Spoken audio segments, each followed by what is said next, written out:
ॐ ज्ञानतिमिरान्धस्य ज्ञानञ्जनशलाकया चक्षुरुन्मिलितं येन तस्मै श्रीगुरुवे नमः। नमः विष्णुपादाय कृष्णपृष्ठाय भूतले श्रीमते भक्तिवेदान्तस्वामिन्निति नामिने। नमस्ते सारस्वते देवे गौरवाणी प्रचारिणे निर्विशेषा शून्यवादी पाश्चात्यदेशतारिणे। नमो महावदन्याय कृष्ण प्रेम प्रदायते कृष्णाय कृष्ण चैतन्य नामने गौरतुसे नमः। जय श्री कृष्ण चैतन्य प्रभु नित्यानंद श्री अद्वैत गदाधर शिवासादि गौर भक्त वृंद। हरे कृष्णा कृष्णा कृष्णा हरे हरे, हरे राम राम राम हरे हरे। हरे Krishna. So we welcome everyone for today's discussion on Bhagavad Gita, Manual of Life. So before we proceed ahead, I would like to ask some of you can share what we discussed yesterday. Yes, who would like to speak? You can unmute yourself and tell us. Yes. कल कौन कौन था? कोई बता सकता है हमने क्या डिस्कस किया कल? Then we'll move ahead. So we are discussing about the manual of life. So there are three kinds of Brahman by which we can gain knowledge. There are three ways of gaining knowledge. We were discussing about this. And out of these, the best way of gaining knowledge is Sabda Praman, isn't it? That is the best way of gaining knowledge. Why this is best way of gaining knowledge? Yes, who can tell?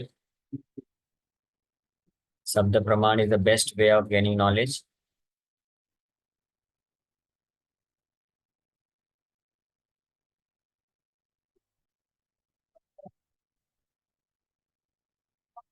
Yes.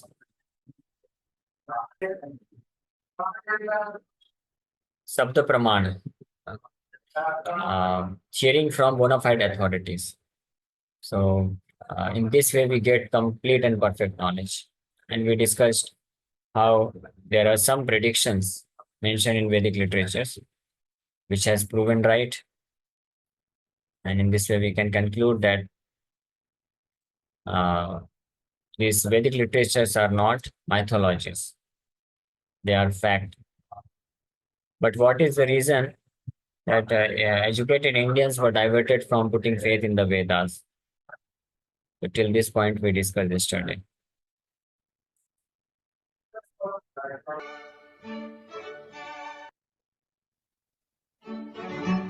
Early Indologists wished to control and convert the followers of Vedic culture. Therefore, they widely propagated that the Vedas were simply mythology. Max Mueller, perhaps the most well-known early Sanskritist and Indologist, although later in life he glorified the Vedas, initially wrote that the Vedas were worse than savage, and India must be conquered again by education. Its religion is doomed. Thomas Macaulay, who introduced English education into India, wanted to make the residents into a race that was Indian in blood and color, but English in taste, in opinion, in morals, and in intellect. However, the German philosopher Arthur Schopenhauer stated that the Sanskrit understanding of these Indologists was like that of young schoolboys. These early Indologists devised the Aryan invasion theory, denying India's Vedic past. They taught that the English educational system is superior. They intentionally misinterpreted Sanskrit texts to make the Vedas look primitive. And they systematically tried to make Indians ashamed of their own culture. Thus, the actions of these Indologists seems to indicate that they were motivated by a racial bias. Yeah. So in this video, we understood how this endologist Britishers, they came and they tried to remove faith from Vedic literature. So in this way, there was a systematic approach for this. First of all, they tried to learn Sanskrit and they started misinterpreting the Vedic literatures. And on the second, simultaneously, they introduced their own English education system. And in many ways, they tried to prove superiorities of English education system over Vedic education system. So in this way, those Indians who were not well educated in Vedic philosophy, they got diverted, and gradually, because of the tendency for sense gratification, which was offered by a British education system, they all got attracted towards those systems. And even today, we are having the same English education system. So, the wisdom of Bhagavad Gita, relevance of Bhagavad Gita has been accepted by even today by many great personalities. They accept. Aloha and namaste. 2020 is certainly a year that will not soon be forgotten. For most, if not all of us, it has brought about many unexpected changes. The uncertainty that this year has brought has made me personally reflect upon the time that I spent deployed in the Middle East. That too was a time in my life when there was danger at every step. Each day brought new uncertainties, and likewise, many lives were lost. My shelter then and now has been the Bhagavad Gita, which means Song of God. The Bhagavad Gita, spoken by Sri Krishna, is full of transcendental wisdom that is as relevant today as it was 5,000 years ago when it was spoken. When we are blown here and there by the strong winds of change, when giant waves are crashing upon us, when we're feeling unsteady, lost, adrift, the Bhagavad Gita offers us guidance and hope. Looking at our problems through the prism of eternality, rather than merely identifying with our temporary material circumstances, gives us an anchor that offers great peace, purpose, and stability through even the most trying of times. May we always be blessed with remembrance of Sri Krishna, his unconditional love, and his transcendental appearance in this world. Jaya Shri Krishna. So although the teachings of Bhagavad Gita and Vedic literatures, the Britishers, they tried to remove it from India, but we find because of the preaching program started by Srila Prabhupada, now many great personalities all over the world, they are able to understand the relevance of Bhagavad Gita in today's world. As this, she was telling Tulsi about a US Congresswoman. She told, in life we find so many up and downs in life, it comes. But when we reflect upon the knowledge of Bhagavad Gita, we get this enthusiasm, and it acts like anchor, which saves us from this different kinds of waves of up and downs which comes in our life. So its relevance is still there.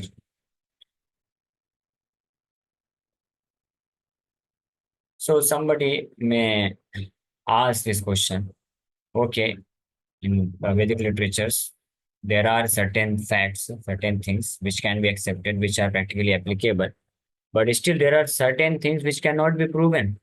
So how can we accept those things which is beyond our perception, which cannot be proven?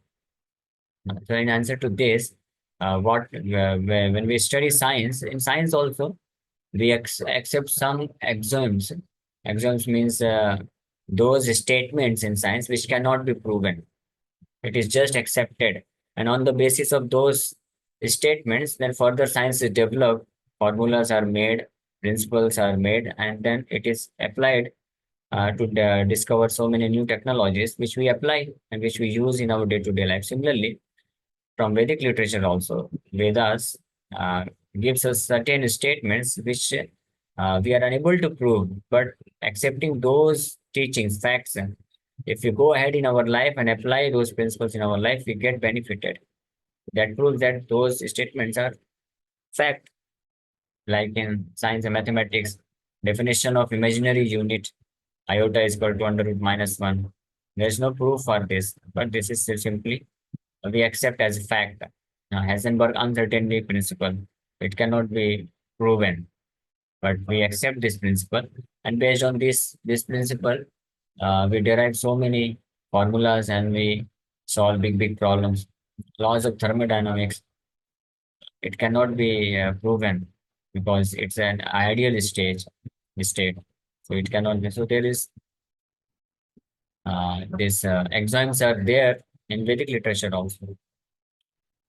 So that's why Vedic knowledge is also a science which is propagated through parampara system. Paramparas or sampradayas, they are like universities. So four universities are there to teach or propagate science of Vedic knowledge. And the four sampradayas in which the Vedic wisdom has been carefully handed over through a chain of acharyas, spiritual teachers. Till date, these four universities or sampradayas are in existence. And these four are first one is Sri Sampradaya, Brahma Sampradaya, Rudra Sampradaya, and Kumar Sampradaya. So the name of these sampradayas are given on the name of those personalities who started this or who became the first disciple of Lord Krishna. The Sri means Lakshmi.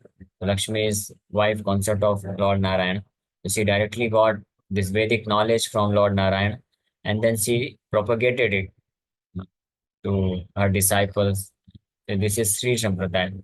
And temples and institutions of Sri Sampradaya are still in existence in South India, Tirupati Balaji, and Srirangam, and Kanchipuram. So there are so many temples of Sripad Ramanujacharya. Ramanujacharya comes in the disciplic succession or parampara of Sri Sampradaya. Sri Vaishnava Acharyas are there. So this is Pramadik or authorized bona fide university from where we can get perfect and complete Vedic knowledge. Another is Brahma Sampradaya. It is started from Lord Brahma. Lord Krishna gave knowledge to Lord Brahma, and then Brahma imparted this knowledge to his disciple, Narad Muni. Narad Muni gave this knowledge to Vyasadev. Vyasadev gave to Madhvacharya. In this way, this parampara is also going on. And ISKCON International Society for Krishna Consciousness. We belong to this Brahma Sampradaya. So this is also one of the authorized bona fide institution from where we can get perfect Vedic knowledge. Another is Rudra Sampradaya. So Lord Shiva. So he also got knowledge from Lord Krishna, and then he also became first Acharya of Rudra Sampradaya, or first professor of this his university. And then he gave his knowledge to Vishnu Swami, another Acharya, great Acharya. Then in this way, disciplic succession, this knowledge is being propagated. And fourth one is Kumar Sampradaya. So these are four Kumaras, sons of Lord Brahma. But Lord Krishna, in the form of Lord Sankarshan, he directly imparted knowledge to these four Kumaras. And in this way, from them, he started this institution, Kumar Sampradaya, and it is still in existence. So this any institution or temple organization which belongs to one of these four sampradayas can impart the true knowledge. So in Sri Sampradaya, the prominent Acharya is Ramanujacharya. That is why all the Sri Sampradaya Vaishnavas, Sri Vaishnavas, Sri Rangam, Tirupati Balaji, and others, so they strictly follow the teachings of Ramanujacharya. Their principles and teachings and more method of worships are based on which are given by Ramanujacharya. The Ramanujacharya became the prominent Acharya of Sri Sampradaya. In Brahma Sampradaya, Madhvacharya became the prominent Acharya. One of the branch of this Brahma Sampradaya is there in Karnataka, Udupi. You might have heard about Udupi Krishna. Udupi Krishna belongs to Madhvacharya. So Madhvacharya becomes one of the prominent Acharya. And Rudra Sampradaya, Vishnu Swami becomes a prominent Acharya. And Kumar Sampradaya, Nimbarka Swami. So in this way, through the disciplic succession, this knowledge is being propagated. So like we belong to Brahma Sampradaya. So we'll discuss little bit in more detail how this Brahma Sampradaya receives knowledge and it is propagated in disciplic successions. Lord Krishna, it is mentioned in Srimad Bhagavatam, first canto, first chapter, and first verse. Tene Brahma Rida Adi Kavai. Then Vedic knowledge was revealed by the Supreme Person within the heart of the first created being. Who is that? Lord Brahma. Lord Brahma got Vedic knowledge in the beginning of creation. That means many billions and billions of years ago when the creation was done. Lord Krishna first gave this knowledge to Lord Brahma within his heart. And then Brahma, in this Vedic wisdom came down in disciplic succession. Brahma gave this knowledge to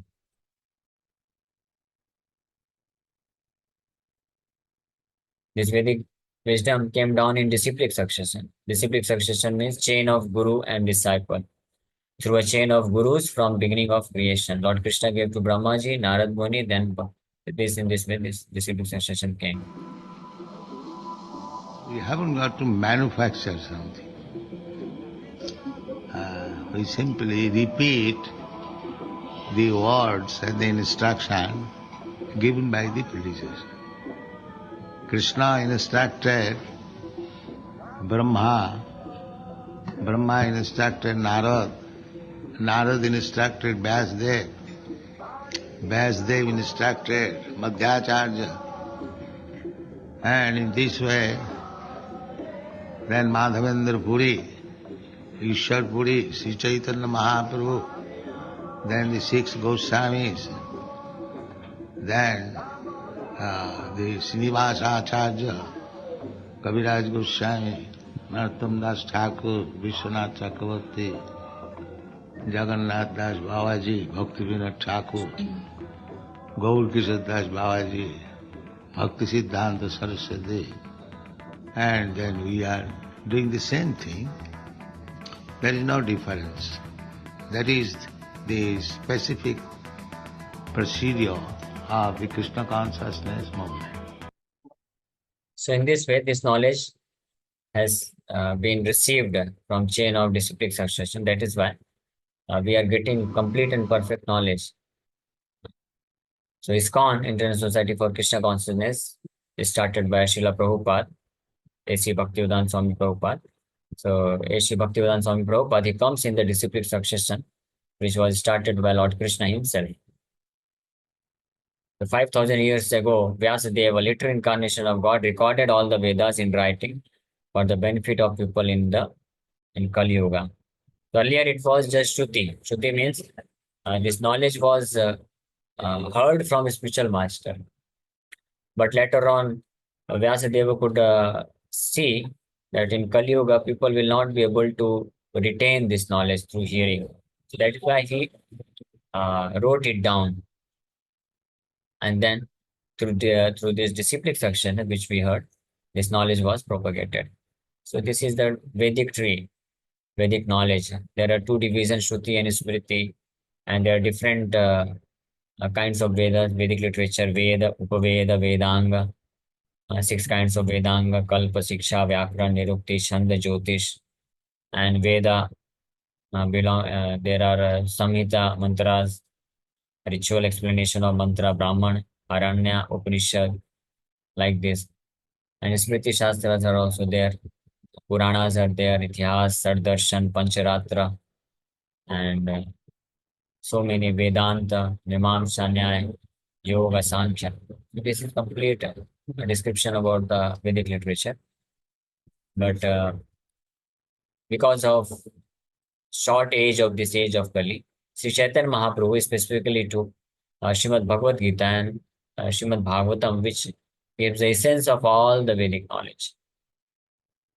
So our teachings are authoritative, pure and safe to accept because they are based on works of His Divine Grace, A.C. Bhaktivedanta Swami Prabhupada, a pure devotee of Lord Krishna coming in the Brahma Madhva Gaudiya Sampradaya. So what we are going to teach you in this Gita manual classes. So we are going to refer Bhagavad Gita as it is by ISKCON's founder Acharya A.C. Bhaktivedanta Swami Prabhupada, and he is a accepted, renowned, pure devotee of Lord Krishna, coming in Brahma Madhva Gaudiya Sampradaya. So he is an authorized Acharya in this disciplic succession, Brahma Sampradaya. So we get complete and perfect knowledge from, and that is what we are going to uh, discuss in this course Bhagavad Gita. So these are few basic sessions which we are taking just to make you understand how relevant the teachings of Bhagavad Gita is, and how this teachings of Bhagavad Gita is not just mythology, it is a fact. And as we have completed these few basic sessions, we will be starting the first chapter and Bhagavad Gita chapter wise, verse by verse.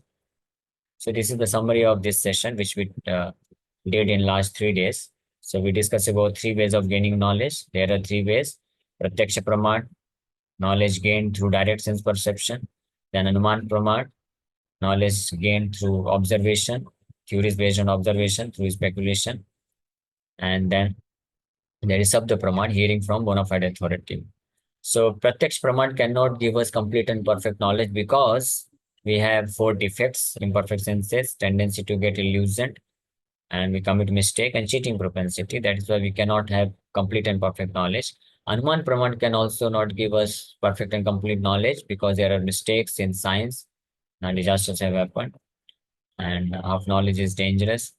Anuman Praman means we are using our own speculative ideas to know the truth, but that cannot give us complete knowledge. Finally, Sabda Praman gives us complete knowledge because this is a deductive way of gaining knowledge. We receive the knowledge, we hear the perfect truth from bona fide authority. The most important perfect authority is Vedic literatures. So these Vedic truths are there. We discuss about how Vedic literatures are perfect and complete because there are predictions, and there are various kinds of shastras which are used even now. We take benefit from them, like Ayurvedic shastras are there, Jyotish shastras are there, Viman shastras they are still working on, so many other. And to propagate this Vedic knowledge, we have 4 Sampradayas or 4 universities: Brahma, Rudra, Shri, and Kumar Sampradayas. So in this, we will discuss about the uh, yes, manual of life, Vedic literature, which helps us to go ahead in this life to make our life more and more happier life. We'll stop here. Thank you very much. Hare Krishna. Is there any question? So you can ask. If somebody has any question, you can ask. Yes, I hope you were able to understand this session regarding manual of life. Now to Brahma Sampradaya. Madhvacharya is not from Rudra Sampradaya. The temple is still there in Udupi Krishna. Madhvacharya birthplace is there. So it belongs to Brahma Sampradaya. In Rudra Sampradaya, Vishnu Swami comes, and Kumar Sampradaya, Nimbarka Swami comes. Okay. Is there another question? Krishna. प्रभु जी, सवाल था कि अभी जैसे बहुत अलग अलग से संप्रदाय होते हैं, अगर भागवत कथा कहीं भी होती है तो हमें दूसरे संप्रदाय के आचार्य से सुनना चाहिए। सो डिपेंड करता है, अगर ऑथराइज हैं तो ये 4 संप्रदाय जो हमने चर्चा किया, अगर उसमें आते हैं तो हम सुन सकते हैं। और साथ ही साथ में संप्रदाय में आने का मतलब है कि उन संप्रदाय के जो प्रोमिनेंट आचार्य हैं, रामानुजाचार्य, मध्वाचार्य जैसे जो आचार्य हमने बताए, उनकी टीचिंग्स को अगर वो रेफर करते हैं, उनकी टीचिंग्स को प्रोपोगेट करते हैं, तो हम फिर सुन सकते हैं। यानी वैष्णव फिलॉसफी होना चाहिए। ओके, हरे कृष्ण।